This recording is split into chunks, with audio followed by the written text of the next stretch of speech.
অনেক অনেক অনেক দিন পর আপনাদের সামনে নতুন একটা ভিডিও নিয়ে চলে আসলাম।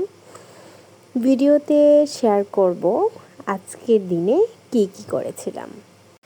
সকাল সকাল ঘুম থেকে উঠে একদম ফ্রেশ হয়ে চলে গেলাম পানশির খিচুড়ি খেতে। তো এই তো দেখতে পাচ্ছেন পানশির খিচুড়ি খাওয়ার জন্য আমরা চলে আসছি। আর পানশির খিচুড়ি অলওয়েজ বেস্ট। পানশি মানেই তো আমরা সিলেটি আসলে ফ্যান হয়ে যাই। তো এই তো আজকে আম্বরখানা পয়েন্ট থেকে চলে আসলাম। কোথায় যাব সেটার কোনো ডিসিশন নেওয়া হয় নাই, কেমনে যাব মানে কি করব কিছুই নাই। জাস্ট হচ্ছে আমরা বেরিয়ে কিছুক্ষণ ঘুরবো, সেটা কোথায় যাব আমরা আসলে ডিসাইড করি নাই। সো যাই হোক, এই তো চলে আসলাম হেঁটে হেঁটে, হাঁটতে হাঁটতে না, এখানে রিক্সা দিয়ে নামলাম। প্রথমে ভাবছিলাম যে লাক্কাতুরা যাব, বাট লাক্কাতুরা যাওয়া হয় নাই বলে এদিকে আমরা ভাবছিলাম যে না, সামনের দিকে অনেক সুন্দর সুন্দর জায়গা আছে, তো এগুলো আসলে হেঁটে একটু এনজয় করি কীরকম লাগে। আর ওইদিকে হাঁটতে এত বেশি ভালো লাগে, এয়ারপোর্ট রোডটা এত সুন্দর। এদিকে যত হাঁটি তত হচ্ছে সিলেটের প্রেমে পড়ে যায়। সিলেটে এত সুন্দর সুন্দর জায়গা আছে, সেটা আসলে না ঘুরলে আপনারা বুঝতেই পারবেন না। এখানে অনেক অনেক পর্যটকরা আসেন সিলেটের সৌন্দর্য উপভোগ করার জন্য, সিলেটের চা বাগান দেখার জন্য। তো যেহেতু সিলেটে এত দিন ধরে আছি, তো সিলেটের চা বাগান বলতে আসলে আমরা সিলেটিটা অনেক বেশি পছন্দ করি, বাট এটা রেগুলার হয়ে গেছে, যার কারণে আমাদের কাছে তেমন একটা কিছু মনে হয় না, স্পেশাল কিছু মনে হয় না। তো আমরা ভাবছিলাম যে চা বাগান ছাড়া আর কি দেখা যায়, বাট চা বাগানই আমরা যেদিকেই যাই সিলেটের আশেপাশে ওইদিকে চা বাগানটাই পড়ে যায়।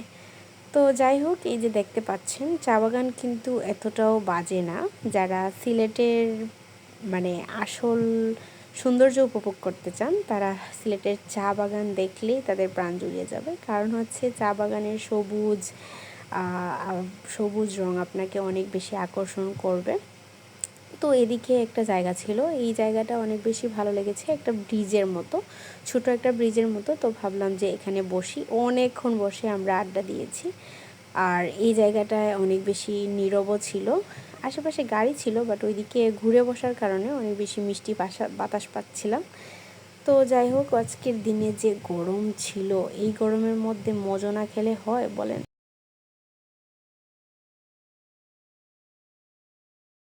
এরপরে আম্বরখানায় একটা বিরিয়ানি হাউসে বসে আমরা বিরিয়ানি খেয়ে নিলাম। অ্যান্ড দেন বাসায় আসার জন্য রিক্সা উঠে পড়লাম। আর রিক্সা দিয়ে ঘুরতে ভালো লাগে, বাট যদিও এত গরমের মধ্যে বাইরে কোথাও যেতে একদমই ভালো লাগে না। সিলেটের সৌন্দর্য বলতে যদি বলেন রাস্তা সুন্দর কোনটা, তাহলে এই সুবিধাবাজার টু হচ্ছে রিকাই বাজারের রাস্তাটা আমার অনেক বেশি ভালো লাগে। একদম পরিপাটি ক্লিন থাকে, প্লাস মাঝখানে গাছগুলো অনেক বেশি সুন্দর লাগে। আর এই তো চলে আসলাম রিকাই বাজার, বাট ওই সময় ঠিক 12টা বাজছিল। তো নামাজের জন্য সবাই, শুক্রবার ছিল তো শুক্রবারের জন্য সবাই নামাজের জন্য প্রিপেয়ার হচ্ছিল। আর আশেপাশে তেমন একটা জ্যামও থাকে না এই টাইমে। তো এই টাইমে জ্যাম না থাকার কারণে অনেক বেশি তাড়াতাড়ি যাওয়া হয়। তো এই ছিল আজকের ভিডিও। আল্লাহ হাফেজ, আসসালামু আলাইকুম, টাটা।